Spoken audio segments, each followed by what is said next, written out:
And welcome to Season 1 of Assetto Corsa Competizione GT4 class hosted by Apex Online Racing. Tonight's race will take place at Zandvoort in Holland. This is the first race of a 6-round series. Each race will be 90 minutes long, and teams have been encouraged to enter 2 drivers with a driver swap at the pit stop. Pit stops are open, there's no pit stop window, but it's anticipated most teams will be taking a pit stop around halfway through the race. For a 90-minute race, obviously refueling is allowed, as will be the changing of tyres. The weather for today's race is a warm and pleasant day with a track temperature of 27 degrees, so good conditions, no rain expected or forecast. And we join the action as the field crossed the start-finish line for the start of the race. Ribeiro in the Porsche 209 qualified in first place and leads the field round the first corner. Fernandez in second place, just behind him in the Aston Martin. Did a good qualifying time to get into second. And a Ginetta in third place. The Ginettas, during evaluation, a few people are worried about the rev limiter and the Ginetta just running out of steam on some of the longer tracks. But Zandvoort will suit the Ginetta well. It's a short and twisty track with a very short straight, so the chances of actually hitting the maximum output of the engine are pretty limited. And they should be doing well at this race. It's an agile and nimble machine. So Ribeiro leading the field out, hanging on to his and extending his lead slightly at the start of the race already. Slight gap forming back to the Aston Martin. And let's have a look at the start from further down the field. We'll ride with Hill in the KTM. KTM quite a handful.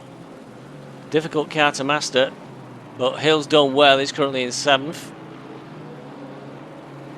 Against a very competitive field. Drivers pulled from all the different tiers from the GT3 season which just finished. Oh, looks like there's an incident just behind Hill there, but the rest of the field keeping it quite clean on the first opening lap. We've got Andreas An just behind Hill, and just in front of him is Manuel Dukes, another driver who did well in the season 4 of GT3 racing. And let's have a look at that incident that happens just behind. Oh, and the KTM catches the back of the Aston Martin there of Holm, spins him out. Holm tries to rejoin the track, but he slips a long way back, and right in front of him there was the KTM off the track as well, so paid the penalty. Looked like a bit of late braking.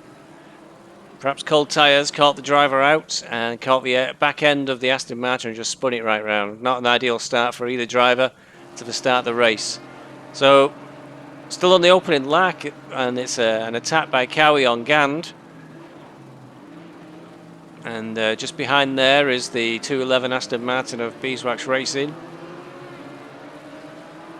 Cowie's looked like Gand had a bit of a mishap there, and Cowie had an easy pass, and then the Aston Martin also slides off the track in the background. So Cowie is comfortably in position. The Aston Martin's rejoined the track, and another one.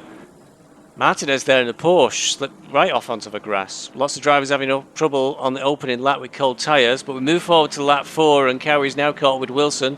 Wilson catches a bit of the grass, puts him off, he's into the gravel. Cowie's through the inside, and is that McLaren also making a bit of a cheeky pass up the inside where he's got the opportunity? Yep, looks like Elms managed, so Wilson losing 2 spots in just 1 or 2 corners. He'll not be pleased with that.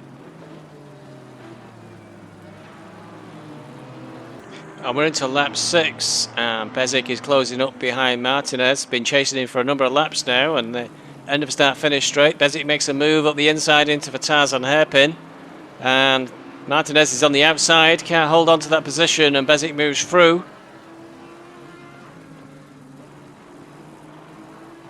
That'll move Bezic up into 13th place, Martin into 14th. We'll go a bit close then, but it was all okay in the end. Just see them in the background coming through the next corner.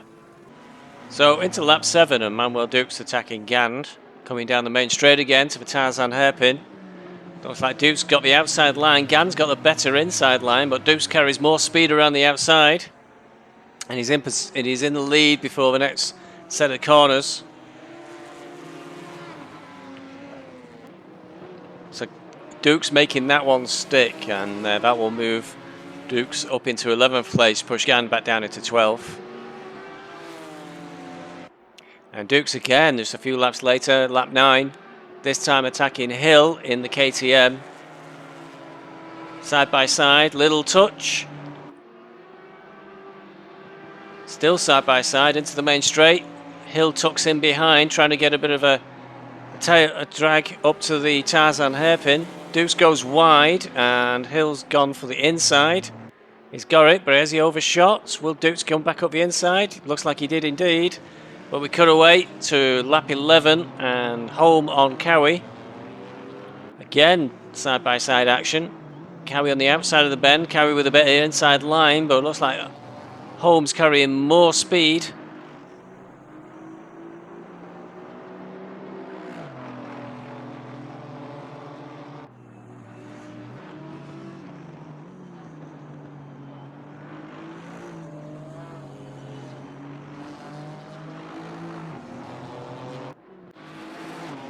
Moving forward to lap 12 and O'Connell attacking Fernandez.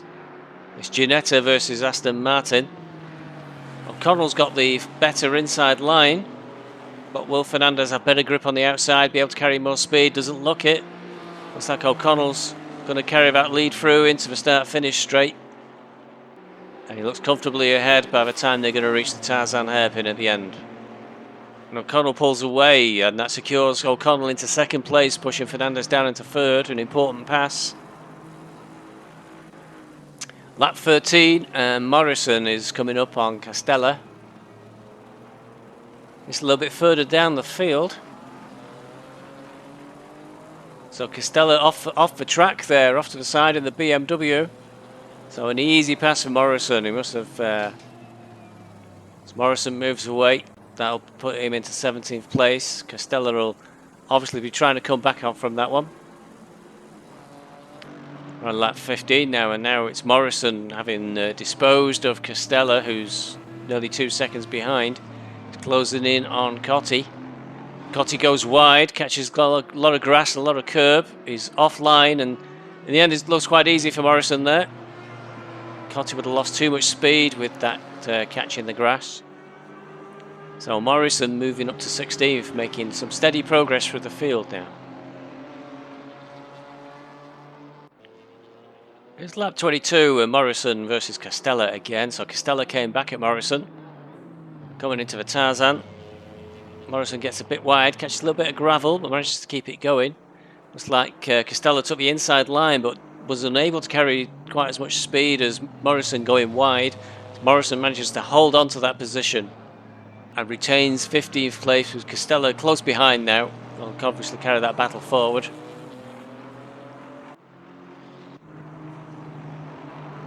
Lap 24, and it's Bezic versus Martinez. This was a tight battle. Martinez was close behind Bezic for a long time. The gap now just 0.5 of a second. And will Martinez make this one stick? He managed to close in a number of times, but never managed to get past.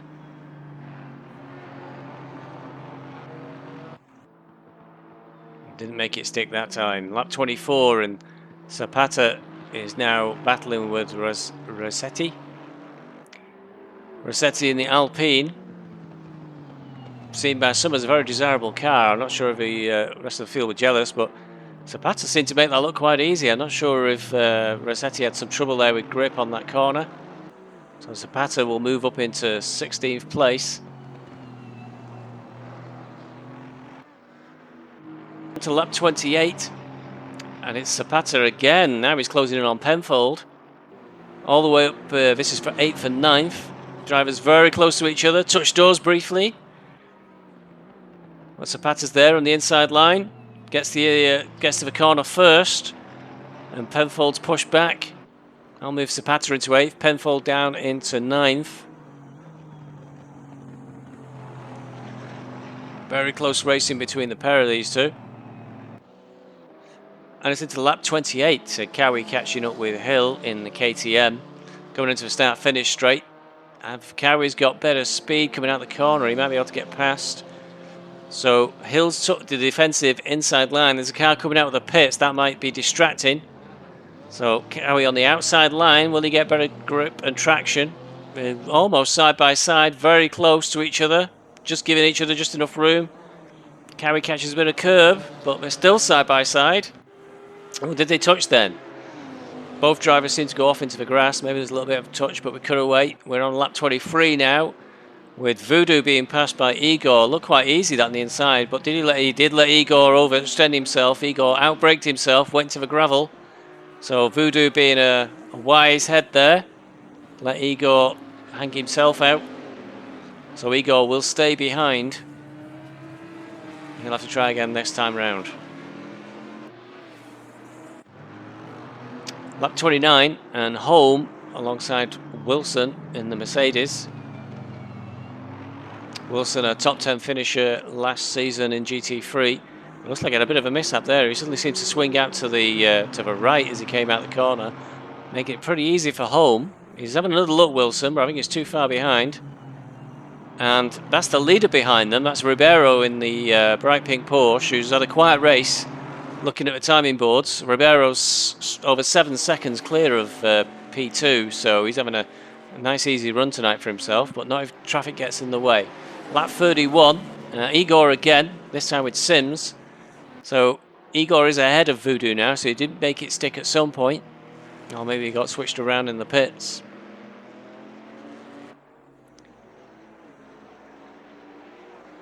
So Igor gets through on Sims there, and that will put Igor into 4th place. Looking good for the Chevys with Bird in 3rd, and now Igor in 4th, and Sazu in 9th. Lap 33, and Gand attacking Martinez in the Porsche Cayman. Oh, Gand just makes a good dive up the inside, and Martinez just seems to lose a lot of speed there somehow. Gand made that look pretty easy somehow in the end. That moves Gand up into 11th place. Martinez down to 9th. But Gand was a lot further up at one point, so maybe he's had a bit of a mishap. Or maybe it's around the pit stop time and drivers are out of normal position. Moving forward to lap 34. It's Gand again, this time on Martin. But Martin disappeared from shot then. He must have gone wide. So Gand again up the inside. Maybe he's got some sort of scaring device in his car there, Gand, because drivers just seem to be jumping out of his way as he approaches. So Gand moving steadily up through the field. And that'll leave him in 10th place. And it's lap 36, and it's Zapata attacking Voodoo in the Audi. Drivers have swapped, so the main display there saying Andreas An, but kudos code not keeping up with the driver change. Voodoo being passed on the inside by Zapata, and just in front of them both is Sims in the Ginetta. So this is a three-way battle for 5th, 6th and 7th. Sims now in 5th, just ahead of these two. Zapata now into 6th place and Voodoo into 7th. But it looks like it's a really close fight between all three of those drivers. Lap 38, and it's Home still trying to move up the field, and he's catching up with Castella. Coming up the main straight, is he going to make a brave dive into the inside? He does.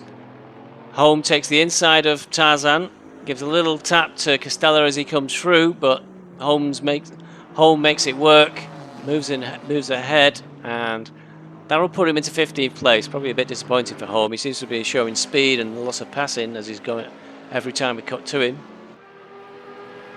Lap 39, and we got Penfold coming up on Voodoo. Penfold in the McLaren 570S, Voodoo in the Audi, and again the Ginetta of Sims just in front of both of them. Penfold tries to go around the outside, but Voodoo takes the defensive line on the inside of Tarzan. I don't think Penfold's going to have enough speed there to make that one stick. Penfold still stuck behind, still looking left and right for a way through, but it looks like Voodoo's got that well covered. Voodoo goes a little bit wide, but it looks safe. Cutting through to lap 40. And we've got Voodoo again with Catalin Sazu in the Chevy. And it looks like Penfold did get through in the end. Penfold just in front of both of these drivers. Voodoo trying to defend from Sazu. but Sazu gets round, makes it work, and Voodoo gets pushed down into 9th place. Lap 43, and it's Sazu again, this time against Sims in the Ginetta. So Sazu pushing hard to get further up the field. Sims slowly slipped back from a very high position he was in earlier, and Sazu seemed to make that one look easy in the end. He's comfortably in front now. Looks like a decent small gap there behind, but Sazu can make that work. It's going to be a tight battle, keep the drivers distracted. Well, big slide there from Sims in the Ginetta. Gives Voodoo an opportunity to really close up, make a lot of speed, gets alongside. Looks to be in front. But Sims makes a late dive into the corner, makes it stick. Manages to somehow get the car to stay on the track and manages to hold on that position, keep Voodoo behind. So, excellent battle between Sazu, Sims and Voodoo. And it's lap 45 and it's Home, still trying to make his way up the field from what must have been a difficult race for him. Coming up on Morphy in the other Aston Martin. So it's 2-1-2 versus 2-1-1. Morphy tries to come back as Home dives up the inside of a Tarzan bend. A lot of passes tonight on the Tarzan hairpin at the end of the start-finish straight. But Home looks to be pulling away there from Morphy. Yep, a little gap forming already. So Home comfortably into P14 there. And on to lap 50, we've got Voodoo and Sims again. Sims just in front. Voodoo still trying to make it work. I think he's running out of race time now to get this move made and get past Sims. In terms of competition-wise, the Manufacturers' Cup is based on the average score for all the finishers. So Sims in the Ginetta, but Paul Martin currently in the other Ginettas down in P12, whereas the other Audi with Voodoo is just one place behind. So we come to lap 51, and we've not seen much of him because it's been a comfortable victory, but Jay Ribeiro in the Porsche 718 Cayman comes onto the start finish straight across the line to take first victory in the first season of GT4. How will he fare in the next 5 races will be the interesting thing to see. Certainly Ribeiro's off to a strong start, but the other Porsche of Martinez is down in 11th, so not so good for the Manufacturers' Championship, but Chevy looking strong with it. In the final lap we've got a 3rd, a 4th and a 7th for the Chevys, so they'll have good points. And let's just look at the battle for 2nd and 3rd coming into the finish. So Fernandez is in front in the Aston Martin with Bird in 3rd place, and the battle between these two raged for many laps. Bird always trying to find a way through. Many attacks coming into the Tarzan hairpin bend, but it looks like Fernandez has held him off across the line, and Bird will finish in 3rd place.